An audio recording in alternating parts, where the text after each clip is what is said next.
Assalamualaikum warahmatullahi wabarakatuh.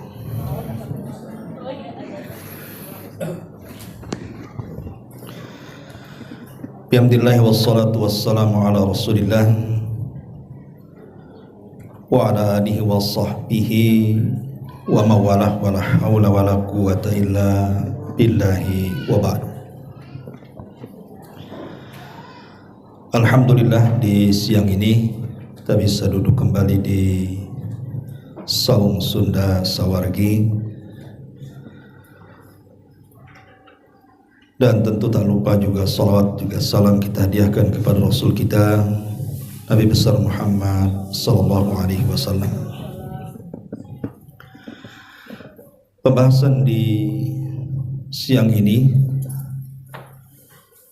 adalah pembahasan yang mungkin sering terulang dalam telinga kita, soal kematian, dan khususnya bicara soal nikmat dan juga azab yang ada di alam barzah. Dan tidak mengapa, bahkan dianjurkan kita ini untuk terus mengingat kematian dan alam kubur. Karena Nabi SAW yang memerintahkan untuk itu. Kata Nabi SAW, "Aksiru dzikra hadimil ladat." Perbanyak oleh kalian mengingat sesuatu yang akan menghancurkan seluruh kenikmatan kita di dunia. Apa itu? Al-mautu, kematian. Jadi mengingat kematian terus ini adalah perintah Nabi supaya kita tidak lupa diri. Untuk mengawali kajian kita ini, saya akan membacakan satu ayat dalam Al-Quran, Surah Al-Mu'minun ayat 12 sampai 16. Karena ayat-ayat ini ringkasan kehidupan kita di dunia sampai ke akhirat. Allah Subhanahu wa taala berfirman, "Laqad khalaqnal insana min sulalati min tin. Thumma ja'alnahu nutfatan fi qararin makin. Thumma khalaqnan nutfata 'alaqatan. Fa khalaqnal 'alaqata mudghah. Fa khalaqnal mudghata 'idhaman. Fa kasawnal 'idhama lahma. Thumma ansha'nahu khalqan akhar fatabarakallahu ahsanul khaliqin. Thumma innakum ba'da dhalika lamayitun. Thumma innakum yawmal qiyamati tub'atsun." Dan sungguh kami telah menciptakan manusia ini dari satu saripati berasal dari sebuah tanah. Kemudian kami jadikan saripati itu berupa sperma yang disimpan dalam tempat yang kokoh, maksudnya rahim. Kemudian dari sperma itu kami jadikan segumpal darah. Lalu segumpal darah kami jadikan segumpal daging. Kemudian dari segumpal daging itu kami jadikan tulang belulang. Lalu tulang belulang itu kami bungkus dengan daging. Kemudian kami jadikan dia makhluk yang berbentuk maha suci Allah, pencipta yang paling baik. Kemudian sesudah itu, sesungguhnya kamu sekalian benar-benar akan mengalami kematian. Kemudian sesudah itu kamu sekalian akan benar-benar dibangkitkan dari kubur kalian kelak pada hari kiamat. Ma'asyiral muslimin wal muslimat rahimani wa rahimakumullah. Inilah ringkasan kehidupan kita sebenarnya. Kita dilahirkan, kemudian diwafatkan, kemudian dihidupkan dalam kuburan, kemudian dibangkitkan kelak pada hari kiamat untuk mempertanggungjawabkan semua perbuatan kita di dunia. Dari ayat ini menunjukkan bahwa kematian itu sebuah kepastian. dan kematian itu lebih dekat kepada kita dibandingkan tali sandal yang kita pakai. Satu hari Ummul Mukminin Aisyah radhiyallahu anha mendatangi orang-orang mulia, salah satunya ayahnya Abu Bakar dan juga Bilal bin Rabah. Kebetulan kedua-duanya sedang mengalami sakit yang parah, sakit kepala yang luar biasa. Maka Aisyah radhiyallahu anha mengatakan, fadakhaltu alaihima, aku pun masuk kepada dua orang mulia ini, ayahnya dan juga Bilal ibn Rabah. Fakultu, dan aku katakan, ya abati kaifa tajidu, wahai ayahku, apa yang kau rasakan hari ini? Wa ya Bilal kaifa tajidu, dan engkau wahai Bilal, apa yang kau rasakan hari ini? Qalat, maka Aisyah menceritakan, fakana Abu Bakrin idza akhadathu al-humma, adalah ayahku Abu Bakar apabila merasakan sakit kepala yang luar biasa,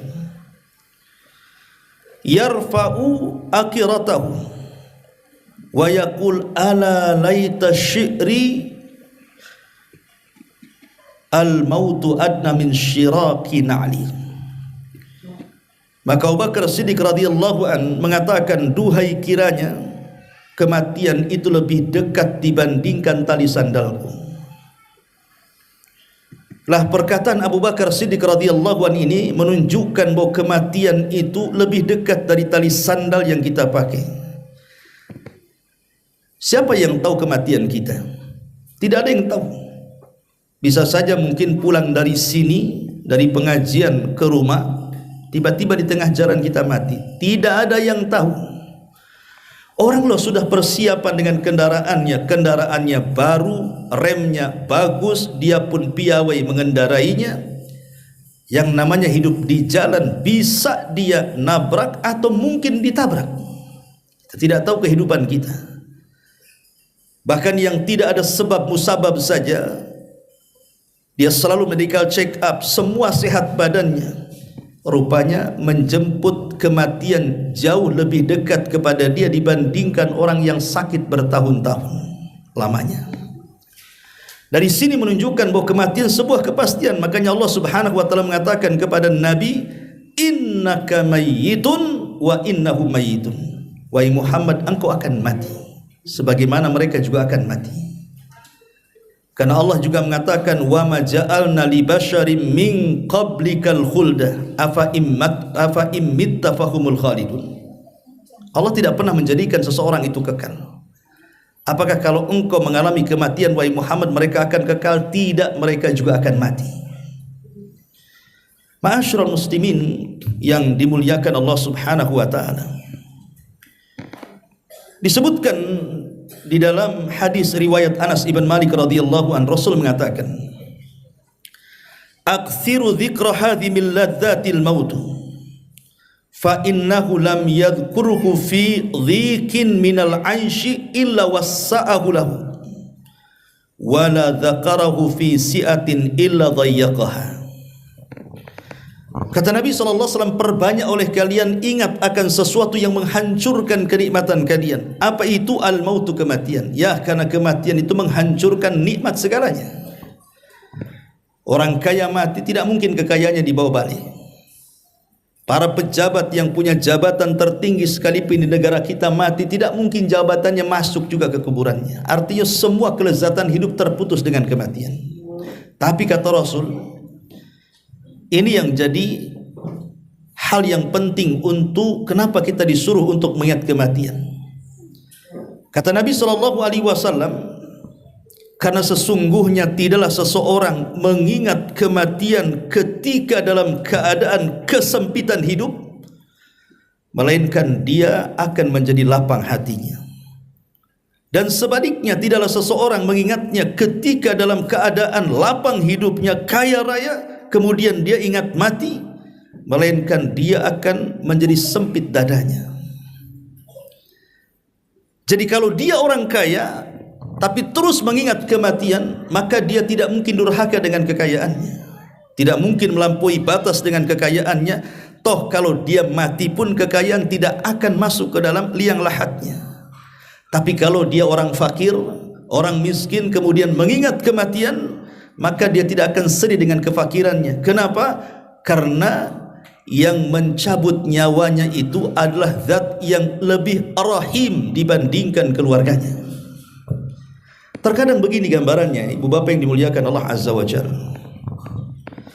Apabila ada orang-orang yang kita cintai, yang sangat berharga dari kehidupan kita, entah ibu kita, ayah kita, anak kita, paman kita, bibi kita, atau siapalah orang yang kita cintai, guru-guru kita, meninggal dunia. Demi Allah, buat apa kita harus kemudian mencucurkan air mata sederas itu? Padahal yang mencabut nyawa orang-orang yang kita anggap itu orang yang luar biasa di mata kita, itu zat yang arhamur rahimin. Jadi yang mencabut nyawa mereka adalah zat yang maha penyayang dari seluruh hamba-hambanya penyayang. Tidak ada zat yang lebih penyayang melebihi Allah Subhanahu wa ta'ala. Jadi yang mencabut nyawa itu adalah zat yang maha penyayang bagi hamba-hambanya. Kenapa kita harus bersedih berkelanjutan? Toh Allah lebih sayang dibandingkan kita kepada dia. Karena ada orang-orang yang kemudian ketika ada orang di sekelilingnya meninggal dunia dan mereka orang yang dicintainya, itu sampai berbulan-bulan, bertahun-tahun sedihnya itu dah hilang-hilang tuh.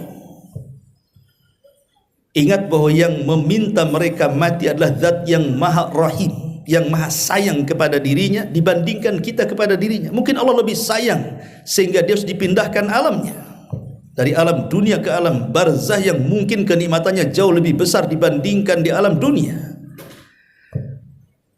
Makanya kenapa kemudian mengingat kematian ini, kemudian menyandarkan bahwa kita semua datang dari Allah dan akan kembali kepada Allah Azza wa Jal, maka itu sebuah kepastian, tidak perlu bersedih. Karena kalau kita melihat di lapangan, terkadang ada orang yang sakit, sakitnya parah, dokter pun sudah kesusahan untuk mengobatinya, obat-obatan sudah angkat tangan untuk menyembuhkannya. Terkadang dia harus kemudian kita lihat kondisinya sangat memprihatinkan.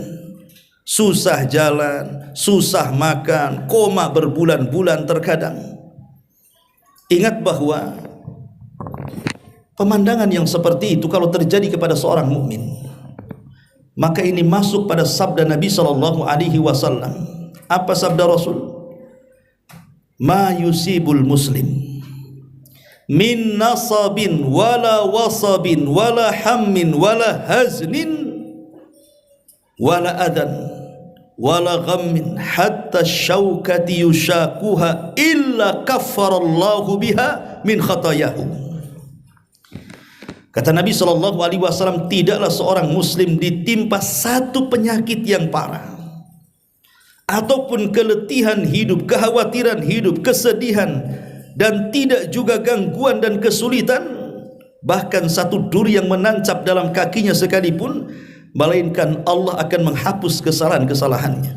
Boleh jadi ketika kita melihat saudara kita yang sakit terbaring itu, boleh jadi Allah sedang sayang kepadanya dan Allah sedang menghapuskan kesalahannya sedikit demi sedikit. Karena Rasul yang mengatakan mayazalul mu'min bil bala fi nafsihi wa waladihi wa malihi hatta yalqallaha wa ma alaihi khati'ah. Terkadang bala itu, ujian itu terus menerus mengenai seorang mukmin, baik dalam hartanya, jiwanya ataupun keturunannya, sampai dia mendapati Allah Subhanahu wa ta'ala dan dia sudah tidak punya dosa ketika berdiri di hadapannya.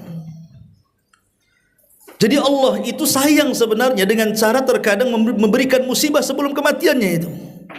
Dan saya ulang-ulang ingat ketika kemudian setelah dia lelah letih menjalankan kehidupan dia di atas sakit parahnya, tiba-tiba dicabut nyawanya, gak perlu sedih karena Allah yang menghendaki kematiannya. Dan yang mencabut adalah zat yang maha rahim. Tidak ada manusia yang lebih rahim dibandingkan Allah Azza wa Jalla. Allah ingin yang terbaik untuk dia. Itulah akhir hidupnya. Tetapi masalahnya, itu kalau itu seorang mukmin. Bagaimana kalau dia orang kafir atau orang fasik atau orang fajir? lah inilah yang kita sayangkan. Boleh jadi ketika kematiannya dimukodimahi dengan perkara-perkara itu, jangan-jangan itu mukodimah adab sebelum kematiannya. Makanya kemudian di alam kubur itu ada dua peristiwa besar yang Allah sediakan bagi mukmin dan fajir. Satu nikmat kubur dan yang satu adab kubur. Bagaimana gambarannya? Inilah pembahasan yang kita akan bahas. Ma'asyiral muslimin yang dimuliakan Allah Subhanahu wa taala. Kenapa saya muqaddimahi? Tidak perlu sedih seseorang itu ketika melihat keluarga tercintanya meninggal dunia dan dia di atas keimanan. Karena zat yang mencabutnya adalah zat yang maha rahim kepada hambanya, lebih rahim dibandingkan kita. Karena kita juga akan berjumpa dengan mereka. Di dunia ini hanya berpisah sesaat kok. Bukan selamanya, tidak. Karena umur dia dengan umur kita juga yang meninggal itu ada batas-batas, tidak mungkin lewat dari yang dicatat oleh Allah Subhanahu wa taala. Tidak mungkin, apalagi Rasul sudah mensabdakan a'maru ummati baina sittina wa sab'in. Usia umatku berkisar 60 sampai 70 tahun saja, sedikit yang melewati itu. Sehingga kita akan berjumpa dengan orang-orang yang kita cintai. Kalau seandainya kita termasuk keluarga yang beriman kepada Allah Subhanahu wa taala. Sebagaimana firman Allah Subhanahu wa taala, "Walladzina amanu wattaba'athum dzurriyyatuhum biimanin alhaqna bihim dzurriyyatuhum." Dan orang-orang yang beriman kemudian menularkan keimanannya kepada keluarga besarnya, maka kelak pada hari kiamat kami akan bangkitkan, kami akan kumpulkan keluarga besar orang-orang yang beriman itu di sekitarnya. Tidak akan berpisah, pasti akan berjumpa. Taib, ma'asyiral muslimin wal muslimat rahimani wa rahimakumullah. Di dalam hadis Bara ibn Azib radhiyallahu an, ma'ruf hadis Bara bin Azib itu hadis yang sangat panjang sekali, yang berbicara tentang kematian seorang mukmin dan kafir. Dan juga riwayat-riwayat yang semakna dengan hadis Bara bin Azib yang tersebar di beberapa kitab hadis. Kalau kita mau ringkas dari semua hadis-hadis itu tentang nikmat kubur dan tentang azab kubur, boleh kita ringkas seperti ini. Jadi ketika kemudian seseorang mukmin itu masuk ke liang lahat, kemudian dia masih mendengar suara terompah orang yang mengantarkannya, maka akan didatangi padanya sebuah peristiwa yang luar biasa yang disebut dengan dhaghtatul qabri. Dhaghtatul qabri itu artinya himpitan kuburan. Dan himpitan kuburan ini akan mengenai siapa saja, tidak mukmin, tidak kafir, tidak orang saleh, tidak ada orang toleh, anak bayi ataupun orang dewasa ataupun orang yang sudah tua renta, semua akan kena yang namanya dhaghtatul qabri di sini. Peristiwa yang menakjubkan ketika kematian Sa'ad ibn Mu'adz, tokoh dari tokoh-tokoh Aus yang mengislamkan satu kabilah, yang dengannya muncullah orang-orang Ansar yang membela Nabi. Ketika kematiannya bergegar arsy Allah Subhanahu wa taala, sampai 70.000 malaikat turun mengantarkan jenazahnya. Ketika Sa'ad ibn Mu'adz dikubur, Nabi SAW mengatakan, kalaulah ada orang yang selamat dari himpitan kubur, tentu Sa'adlah orangnya, tapi dia tidak selamat. Dalam riwayat yang lain, ketika ada seorang ibu menggendong bayi yang meninggal, bayi itu tidak punya dosa. Apa yang dibawa oleh bayi dari dosa, dia belum mukallaf. Kemudian dia dikubur, kata Rasul, kalau ada orang yang selamat dari himpitan kubur, tentu bayi inilah yang akan diselamatkan, tapi dia pun tidak selamat. Artinya semua manusia pasti akan terkena himpitan kubur. Tetapi himpitan kubur itu terbagi menjadi dua. Ada himpitan kubur itu yang merupakan azab dari azab-azab Allah Subhanahu wa taala, di mana ketika dihimpit mulai dari tulang dan persendian menjadi retak sehingga dia berteriak-teriak kesakitan dan tidak ada yang tahu rasa sakitnya kecuali Allah, dan didengar oleh seluruh makhluk kecuali manusia dan jin. Kemudian yang kedua, ada himpitan itu himpitan kasih sayang. di mana himpitan itu diibaratkan seorang ibu yang sedang menggendong atau menghimpit bayinya. Bagaimana seorang ibu ketika menghimpit bayinya? Tentu akan hati-hati supaya bayi tidak kesakitan. Dan itu himpitan rahmat. Dan itulah yang dirasakan orang-orang yang beriman ketika bumi menghimpit dia, seolah-olah ibunya sedang menghimpit bayinya. Karena kita berasal dari tanah dan akan kembali kepada tanah, maka tanah itu bimanzilatil sekedudukan dengan ibu, dan kita pulang kepada ibu kita. Ini peristiwa pertama. Baru kemudian masuk pada peristiwa yang kedua, di mana tiba-tiba dua malaikat akan datang, Munkar dan Nakir. Begitu dalam hadis, namanya Munkar dan yang satunya Nakir. Di mana peristiwa kedua itu disebut dengan fitnatul qabri, fitnah kubur. Fitnah kubur itu artinya su'alul malaikaini, pertanyaan dua malaikat tentang tiga soalan yang disebut dengan usulul thalatha. Siapa Rabbmu, siapa nabimu, apa agamamu? Itu saja tiga soalan. Lah apabila seorang mukmin itu bisa menjawab, dan pasti bisa menjawab kalau dia seorang mukmin yang benar-benar mukmin berdasarkan nas Quran, yutsabbitullahu alladhina amanu bil qauli tsabit. Orang yang beriman itu pasti mantap jawabannya. Maka ketika dia sanggup menjawab, disinilah permulaan nikmat kubur. Maka Allah Subhanahu wa taala akan merekomendasikan sebuah rekomendasi baik dan mengatakan, ang sadaqa abdi, hambaku telah jujur, hambaku telah benar.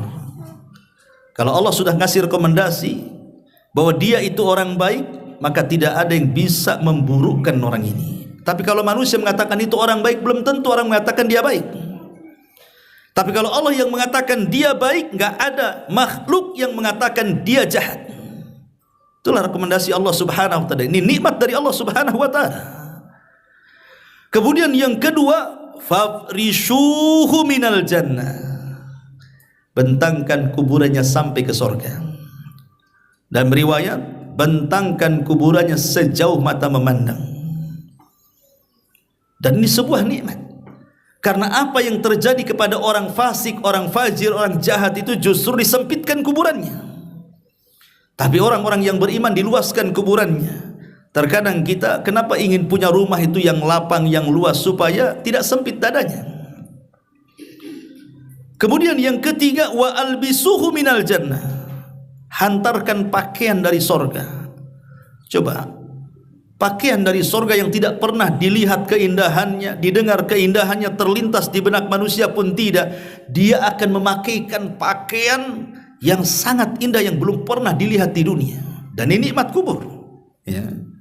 Kemudian waftahu lahu baban ilal jannah, bukakan pintu juga biar dia bisa masuk ke dalam sorga. Dibuka pintu sorga, diarahkan ke kuburannya. Karena ruhnya seorang mukmin dalam kubur itu, walaupun jasadnya tetap di kuburan, tapi ruhnya bolak-balik ke sorga. Di antara nikmat ruh adalah ruh itu bolak-balik masuk sorga. Seperti hadis yang menceritakan tentang keutamaan para syuhada. Ruhnya orang syuhada itu dikendil-kendil, kemudian dibawa burung sorga, kemudian dicentel di bawah-bawah arsy Allah Subhanahu wa taala. Dan ruhnya orang yang beriman akan digantung di pohon-pohon sorga.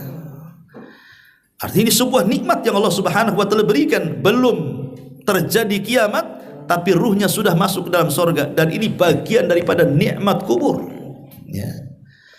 Kemudian lebih daripada itu, fayatihi min arauhiha wa tibiha, Allah hantarkan keharuman, bau-bauan yang sangat wangi dari sorga ke dalam kuburannya. Subhanallah. Kemudian wayatihi wa fi riwayatin yumathilu lahu rajulun hasanul wajhi hasanul thiyabi tayyibur rihi. Kemudian dalam kesendiriannya tiba-tiba datanglah orang yang sangat tampan, sangat bersih, bajunya bagus, kemudian tampangnya juga bagus, ucapannya juga indah. Fayaqul, dan dia mengatakan, abshir billadhi yasurruk, semoga Allah berikan kebahagiaan yang telah membahagiakan dirimu. Kemudian orang ini pun bercerita tentang kebahagiaan untuk orang yang beriman ini. Ma'asyiral muslimin wal muslimat rahimani wa rahimakumullah. Kemudian setelah itu apa yang terjadi? Karena kan kiamat itu kan belum tahu kapan terjadinya. Kalau seandainya orang mati hari ini kemudian kiamat 100 tahun kembali, maka 100 tahun dia di kuburan. Kalau orang mati hari ini atau mungkin lebih, mungkin 1000 tahun lagi baru kiamat, berarti 1000 tahun lah di dalam kuburan itu. Bukankah di dunia sesuatu yang menjenuhkan adalah sifatnya menunggu? Menunggu itu kan jenuh. Kadang-kadang antum aja antar istri ke pasar, lewat 10 menit, tinggal aja biar naik Gojek aja dia. Kadang-kadang seperti itu. Jenuh orang nunggu tuh, ya. Tetapi Allah Subhanahu wa taala sudah memberikan solusi bagaimana orang yang di kuburan itu tidak jenuh. Apa kata orang saleh yang baik ini? Nim atau naumatal arush katanya. Tidur kamu seperti tidurnya pengantin baru. Kira-kira pengantin baru jenuh enggak? Enggak jenuh, enggak keluar-keluar pun dia dari kamar itu. Alarm aja enggak peduli dia. Itu pengantin baru tuh. Bagaimana kemudian dipermisalkan seperti tidurnya pengantin baru? Artinya dia dibuat nikmat tidur tanpa terasa tahu-tahu kiamat dibangkitkan. Apa enggak nikmat itu? Tiba-tiba setelah dibangkitkan, dia baru sadar ternyata ada orang baik yang di sampingnya. Maka dia bertanya, siapa kamu? Kok baik sekali menemani aku? Maka dia mengatakan, ana amaluka saleh, sayalah amal solehmu. Jadi Allah terkadang membentuk amal soleh yang tidak terlihat di dunia fisiknya, maka Allah jelmahkan sebagai manusia yang sangat tampan yang akan menemani kita dalam kuburnya. Sehingga dia mengatakan, saya amal solehmu loh, saya solatmu, saya zikirmu, saya baca Quranmu, saya silaturahimmu, saya birrul walidainmu, saya ini, saya itu, dari amal solehnya disebutkan semuanya. Kemudian dia beritahu bahwa kiamat akan didirikan. Maka dia mengatakan, Rabbi ajil kiamat sa'ah, segerakan ya Rabb kiamat, segerakan ya Allah kiamat, supaya aku bisa arji ila ahli wa mali, kembali kepada keluarga dan kepada hartaku. Lihat, inilah gambaran singkat dari nikmat kubur. Adapun sebaliknya, kalau itu terjadi kepada orang kafir, orang fasik, orang fajir, orang jahat, tentu lain kondisinya. Sangat mengerikan. Mulai dari kematian, bagaimana cara malaikat maut mencabutnya itu sangat mengerikan sekali, seperti safud. Safud itu cerulit yang dipendamkan ke dalam kambing wol, bulu-bulu kambing wol, kemudian disiram sehingga lengket bulu dengan safud itu, kemudian ditarik paksa, apa enggak merontokkan semua bulunya tuh. Saat kematiannya saja Rasulullah SAW mempermisalkan seperti itu. Maka saat mereka masuk ke dalam liang lahat, kemudian dihimpit, itulah azab permulaan himpitan kubur yang luar biasa. Di tengah-tengah sakit yang belum hilang dari himpitan kubur, tiba-tiba dibentak lagi oleh dua malaikat. Siapa Rabbmu? Siapa Nabimu? Apa agamamu? Dia hanya mengatakan, la adri, aku tidak tahu, aku tidak tahu. Ketika itulah Allah mengatakan, angkadzaba abdi, hambaku telah berdusta. Kalau Allah sudah merekomendasikan sebuah keburukan, tidak ada yang bisa mengangkat derajat kebaikannya. Maka ketika itu Allah katakan, sempitkan kuburnya. Disempitkan lagi, coba bayangkan. Kemudian bukakan pintu neraka, hembuskan hawanya ke dalam neraka itu, ke dalam kuburannya. Subhanallah, belum masuk neraka sudah dihembuskan angin. Kita saja kalau ada rumah kebakaran, mungkin kita agak jauh, mungkin ya 100 atau 200 meter dari rumah kebakaran. Kalau angin menghembus dan mengarah kita saja, kita sudah merasakan panasnya tuh. Itu api di dunia yang satu bagian daripada 70 bagian api neraka kan. Macam mana kalau digabungkan 70-70-nya, hawanya seperti apa itu? Api dunia saja satu bagian bisa membakar, cukup membakar dunia ini, apalagi digabungkan. Dan itu bagian daripada azab kubur. Ma'asyiral muslimat yang muslimin wal muslimat rahimani wa rahimakumullah. Tapi yang ingin saya jelaskan tentang gambaran azab kubur ini adalah ada beberapa gambaran secara singkat saja karena waktu. Nabi SAW menggambarkan di beberapa riwayat. Yang pertama, al-dharbu bimit'araqatin min hadidin, bahwa orang ini akan dipukul dengan gada yang terbuat dari besi. Dalam sebuah hadis, ketika orang fajir ini masuk ke dalam kuburan, dia sempat mendengar suara orang yang mengantarnya. Kemudian berteriak-teriak, mau kemana kalian pergi? Kenapa kau tinggalkan aku di sini? Maka datanglah dua malaikat, kemudian bertanya soal siapa Rabbnya, siapa nabinya, apa agamanya, dan dia tidak bisa menjawab. Ketika dia tidak menjawab itu dan mengatakan la daraitu wa la talaitu, aku tidak tahu, aku tidak pernah membaca, summa yudrab bimit'araqatin min hadidin dharbatan baina udhunaihi fayasihu sayhatan yasmauha man yalihi illa thaqalaini, kata Rasul. Maka dia akan dipukul karena nggak bisa jawab, maka akan dipukul dengan pukulan dari palu yang terbuat dari besi di antara arah dua telinganya, dari kiri dan kanan telinganya dihampaskan gitu. Maka dia kesakitan, menjerit, dan jeritannya akan didengar semua makhluk, maksudnya binatang-binatang kecuali manusia dan jin. Dari sini menunjukkan bahwa binatang itu mendengar azab kubur. Tapi selain binatang, manusia dan jin tidak mendengar azab kubur. Dulu kan ada ya orang yang katanya mendengar azab kubur ketika mungkin di barat ya, yang melobangi sumur gas, kemudian masuk ke dalam, sampai di dalam sumur itu, kemudian dia mendengar jeritan-jeritan apa namanya, kemudian setelah naik ke atas, kemudian dia jadi mu'alaf ya. Sebenarnya apakah itu yang di dalam lubang gas itu betul-betul orang-orang mati yang sedang diazab? Wallahu alam, ini perkara gaib. Makanya Rasulullah mengatakan tidak ada yang mendengar. Nasnya mengatakan la yasma'uha man yalihi, akan ada yang mendengar makhluk di sekitarnya, illa thaqalaini, kecuali jin dan manusia tidak mendengarnya. Ya boleh juga halusinasi atau apalah kita, atau mungkin setan yang sedang menakuti, kan nggak tahu gitu juga kita. Tapi kalau nas hadis, manusia dan jin tidak akan mendengar azab kubur. Itu berdasarkan nas hadis Nabi SAW. Ini yang pertama, gambaran azab kubur adalah pukulan setiap ditanya tidak jawab. Makanya kenapa kita disunahkan kalau menguburkan itu mendoakan dua perkara, minta kepada Allah, ya Allah ampuni dosa orang ini, ya Allah tetapkan dalam jawabannya. Ini yang pertama. Yang kedua, yufrasulahu qabruhu naran wa yulbasu naran wa yuftahu lahu babun ilan nar wa yudayyaku alaihi qabru wa yudrabu bimitraqin azimatin law dharaba biha jabalun la sara turaba wa yubashshiru bil adzabi fil akhirah. Yang nomor dua, akan dibentangkan kuburannya dengan api neraka, dipakaikan dari pakaian neraka, dibukakan pintu neraka, disempitkan kuburnya, bahkan dipukul dengan satu pukulan yang kalau dipukulkan di gunung itu rata dengan tanah, saking dahsyatnya. Dan ditakut-takuti terus setiap hari dengan neraka. Itulah tempat dudukmu, itulah tempat dudukmu. Apakah ngeri? Karena azab kubur itu ada yang sifatnya hissi, ada yang sifatnya maknawi.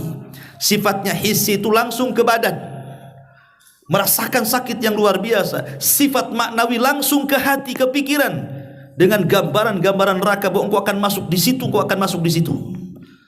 Seperti Fir'aun digambarkan setiap hari siang dan malam itu tempat duduknya di neraka. Coba analogi seperti ini. Kalau seandainya kita ini ditangkap, kemudian diputus akan dihukum mati, kemudian di penjara itu kita dikasih CCTV ataupun mungkin televisi, kemudian disetelkan bagaimana cara ketika dia dieksekusi mati itu. Mungkin orang-orang yang sudah dieksekusi mati itu divideokan, kemudian setiap hari ditayangkan di depan kita yang akan dihukum mati. Coba, apa enggak stres dulu sebelum mati itu? Itu namanya azab maknawi namanya. Lah seperti itu di kuburan. Kalau azab hissi kan langsung ke badan, seperti dipukul tadi kan. Ini yang kedua. Yang ketiga, al-khasf fil ardi, dipendamkan sedalam-dalamnya ke dalam bumi. Berdasarkan hadis Ibnu Umar radhiyallahu an, Rasulullah SAW mengatakan, bainama rajulun yajurru izarahu minal khuyala husifa bihi fahuwa yatajaljal fil ardi ila yaumil qiyamah. Kata Nabi SAW, orang yang berjalan dengan melembrehkan pakaian di bawah mata kaki dan dia menunjukkan kesombongan, maka apa kata Nabi SAW? Husifa bihi, akan dipendamkan sedalam-dalamnya ke dalam bumi sampai kiamat itu. Ini juga bagian daripada azab kubur. Kemudian yang keempat, kelima, keenam, dan ketujuh disebutkan dalam satu redaksi hadis. Syakku janibai al-fammi ila qafa. Pertama dirobek mulutnya, jadi dimasukkan semacam pisau berbentuk cerulit, dimasukkan ke dalam mulut, kemudian ditarik dari belakang sampai sobek sampai ke tengkuk. Ketika sobek sampai di tengkuk, berhentilah dia menarik pisaunya. Kemudian dicabut, kemudian dimasukkan ke sebelah kiri. Subhanallah, setelah sebelah kiri disobek, rupanya ini sudah bagus kembali, nempel kembali. Kemudian diulang lagi sebelah kanan, rupanya yang kiri sudah sembuh. Begitu terus, entah sampai kapan. Dan ini selaras dengan firman Allah dalam surah An-Nisa, kullama nadijat juluduhum badalnahum juludan ghairaha liyadzuqul adab. Setiap kami kelupaskan kulit dia, maka Allah akan ganti dengan kulit yang baru. Kami kelupaskan lagi, Allah ganti dengan yang baru. Kami kelupaskan lagi, Allah ganti dengan yang baru, sampai mereka merasakan adab, katanya. Naudzubillah, ya. Kemudian yang nomor 5, radkhur ra'si bil hijarah. Ada orang yang ditelentangkan, kemudian di sampingnya ada orang berdiri membawa batu besar, kemudian dihantamkan ke kepalanya sampai hancur, dan batunya juga hancur. Kemudian orang ini pergi mencari batu lain. Setelah dapat batu lain kembali, kepalanya sudah balik lagi semula, dibenturkan lagi sampai kepala dan batunya hancur. Kemudian pergi lagi cari batu lagi, kemudian datang lagi, kepalanya sudah berbentuk semula. Subhanallah, sampai mereka merasakan azab. Kemudian yang keenam, al-harqu fit tanur min nar. Ada orang yang digoreng, disangrai, bahasanya dikewali, dan dia merasakan siksa dari ujung kepala sampai kaki. Kemudian yang nomor 7, as-sibahatu fin nahrin min damin. Ada orang yang berenang di air darah, tidak bisa ke pinggir, karena kalau setiap dia hendak ke pinggir, datang malaikat disuapi batu. Akhirnya ke tengah lagi, ke tengah lagi. Kelelahan mati, dihidupkan lagi, kelelahan mati, dihidupkan lagi. Sampai kapan seperti itu? Kemudian Nabi SAW mentakwil, bertanya kepada Jibril akan 4 orang ini, siapa mereka? Kemudian Rasul mengatakan, adapun orang yang disobek ini, mulai dari mulut sampai ke tengkuk, merekalah orang yang senantiasa berdusta hatta yablughal afaq, sampai dustanya itu melambung ke langit. Apa maksudnya berdusta sampai ke ufuk sana? Maksudnya dia berdusta, dan yang mengkonsumsi dustanya itu orang banyak. Mungkin di zaman dulu sebelum ada handphone susah mau menyebar hoax itu. Kenapa? Dari mulut ke mulut, dari telinga ke telinga, mungkin sampai ke daerah yang jauh itu lama. Tapi sekarang cukup dengan handphone saja, tulislah berita hoax, satu dunia sudah mengkonsumsinya. Itulah dusta yang sampai ke ufuk tuh. Naudzubillah. Maka jangan menulis sesuatu ataupun copy paste sesuatu kemudian share, rupanya itu sebuah hoax. Apalagi di musim-musim kampanye loh ya, hati itu. Apalagi tim sukses lagi, kadang-kadang kan suka menjelek-jelekan lawannya tuh. Dia buat berita-berita macam-macam, dicongkel aib pribadinya, dicongkel hubungannya, dicongkel selingkuhannya, apa semua tuh. Congkeli semuanya. Naudzubillah, aib orang loh ya. Ya, naudzubillah ya. Kemudian juga yang nomor 5 tadi, dibenturkan kepalanya dengan batu sehingga hancur berantakan. Kata Nabi SAW, karena orang ini nama fi waqti shalah. Waktu datang solat, bukannya solat malah tidur dia. Seperti itu siksaannya. Ya. Kemudian yang nomor 6, adapun yang dibakar, dikewali, disangrai itu, mereka para pezina. Sebagaimana orang berzina merasakan nikmat dari kepala sampai kaki, maka siksaannya juga sama, al jaza min jinsil amal. Balasan itu sesuai dengan dosanya. Kalau dia dosanya merasakan nikmat dari kepala sampai kaki, siksaannya pun dia harus merasakan sakit dari kepala sampai kaki. Ini yang nomor 6. Yang nomor 7, adapun orang yang berenang di air darah, kata Rasul, mereka akilur riba, para pemakan riba. Naudzubillah. la'anallahu akilar riba wa mukilahu wa syahidaihi. Kata Rasul sallallahu alaihi wasallam, Allah melaknat orang yang makan riba. Orang melaknat orang yang ngasih makan riba. Allah melaknat notarisnya, pencatatnya, wa syahidaihi, dan saksi-saksinya. Itu dosanya sama saja tuh. Baik yang makan atau yang tidak makan tapi dia ngasih makan, atau dia cuma hanya sekedar jadi notarisnya saja, atau dia hanya menyaksikan nggak makan, dia rupanya sama hukumannya. La ilaha illallah. Itu saking dahsyatnya itu dosa riba, itu disamakan hukumannya. Yang nggak menikmati cuma menyaksikan saja dapat sama tuh dosanya. Kemudian yang nomor 8, isti'alul mal, harta yang akan dibakar dan menjadi api. Siapa mereka? Al-masyruk minal ghanaim ala sahibihi, orang-orang yang mencuri harta rampasan perang sebelum dibagi, maka harta itu akan menjadi api pada hari kiamat dan membakarnya. Ya, termasuk juga orang-orang yang korupsi dan yang semacamnya, bisa dikiaskan ke situ. Karena ghanaim itu kan harta negara. Berarti apapun yang dicuri dari harta negara dan tidak halal bagi dia, seperti para koruptor itu, maka hasil korupsinya akan menjadi api dan membakarnya. Na'udzubillah. Kemudian yang nomor 9, bahwa di antara azab hissi di sana ada azab yang disebut dengan azab maknawi yang tadi saya katakan. Diperlihatkan ancaman dia di akhirat atau di neraka, bahwa dia akan masuk ke situ, dan itu bagian daripada azab kubur. Inilah secara singkat yang disebutkan dalam beberapa riwayat. Taib. Tentu semua kita, saya, ibu atau siapapun, pasti ingin selamat daripada fitnah dan azab kubur. Pasti kita ingin semua masuk kepada nikmat kubur. Lalu siapa orang-orang yang bisa terhindar dari azab dan fitnah kubur itu? Siapa mereka? Yang pertama disebutkan oleh para ulama, mereka adalah al-anbiya, tentu para nabi. Para nabi akan terhindar dari fitnah dan azab. Bahkan mereka adalah objek pertanyaan, siapa nabi? Ya. Kemudian yang kedua, mereka para siddiqun, orang-orang yang siddiq, yang selalu membela kebenaran baik dalam ucapan ataupun perbuatan. Kemudian yang ketiga, syuhada, para syuhada, orang-orang yang mati syahid di dalam pertempuran. Kemudian yang kelima, yang keempat, al-murabitun, orang-orang yang menjaga di perbatasan kaum muslimin, seperti Palestina, Israel yang sekarang itu, mereka murabit namanya, karena mereka berada di perbatasan itu. Ya. Kemudian juga waman la aqla lahu kal majanin wasibyan, dan orang yang tidak berakal alias orang-orang gila, dan juga anak-anak yang belum balik kemudian meninggal. Mereka akan terhindar dari fitnah dan azab kubur. Kecuali orang gila. Orang gila itu dilihat kapan warasnya. Tapi kalau gilanya mulai dari sebelum mukallaf, sebelum balik, ya tidak akan diadab. Tapi kalau gilanya sudah tua, ya, nah itu lain lagi. Berarti dia akan dihisab ketika dia warasnya. Ketika gilanya, maka tidak akan difitnah ataupun tidak diadab. Sehingga ibu kalau mau tidak difitnah dan diadab, jadi orang gila. Mau jadi orang gila, janganlah kan itu. Orang waras saja. Ya. Kemudian juga di antara orang-orang yang terhindar dari fitnah, dan itu disebutkan orang-orang ini dalam satu redaksi hadis. Ya.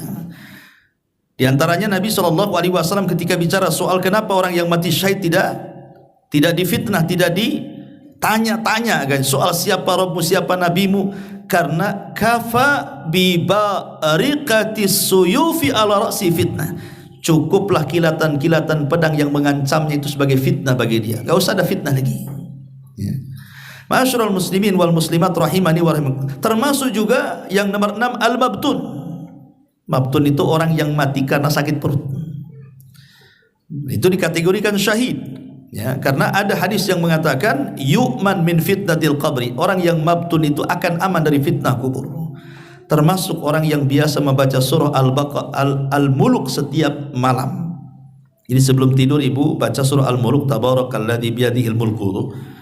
Karena Nabi SAW yang mengatakan suratil mulki, maksudnya surah Al-Muluk itu hiyal munjiyatu hiyal mani'atu, kata Rasul. Dia adalah surat yang akan menyelamatkan dan akan mencegah. maksudnya menyelamatkan dari azab kubur dan mencegah dari fitnah kubur. Termasuk juga di dalamnya adalah orang yang mati di hari Jumat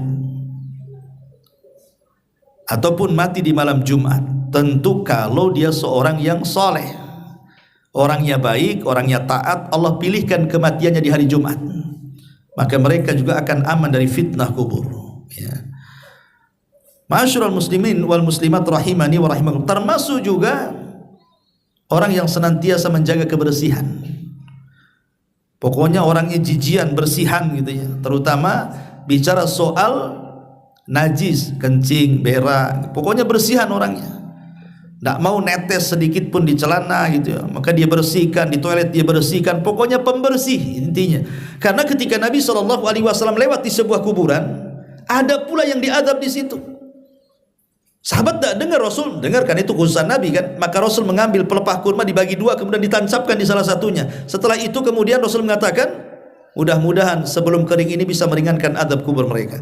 Ketika ditanya kenapa mereka diadab wahai Rasul, Rasul mengatakan salah satunya karena dia tidak cebok atau tidak bersih dalam membersihkan najis. Ketika kencing asal-asalan, berak asal-asalan, tempat najis pun tidak dibersihkan, pokoknya bukan pembersih.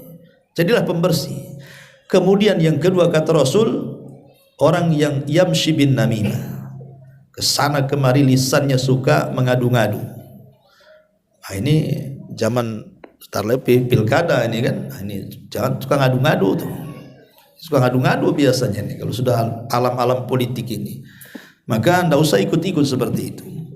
Kecuali kalau calonnya yang satu mukmin yang satu kafir, itu pun kampanye tidak boleh ngadu-ngadu kan ya. Ya kita coblos orang-orang, kita ngajak kepada orang yang beriman, sebab kalau orang kafir naik masalah kan begitu ya.